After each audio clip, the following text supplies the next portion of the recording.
أنا بطلت أصدق في الديمقراطية من 15 سنة، لأني مرة كنت وأنا صغيرة بنتعشى يوم الخميس أنا وإخواتي الأربعة وماما وبابا. بابا سألنا إيه رأيكم نروح بكرة بيت عمكم ولا بيت خالكم؟ بما إني أنا وإخواتي بنحب عمي أكتر من خالي فاتفقنا نروح بيت عمي طبعا، ما عدا ماما قالت نروح بيت خالي. وبما إن الأغلبية صوتوا البيت عمي بما فيهم بابا فالموضوع يعتبر محسوم للأغلبية وباكتساح. يوم الجمعة صحينا الصبح لقينا ماما بتضحك قوي بتقول يلا غيروا هدومكم بسرعة والبسوا عشان رايحين بيت خالكم.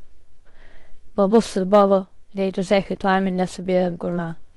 ومن يومها عرفت ان الديمقراطية تحاك في الغرف المغلقة بعيدا عن أصوات الشعب النائم.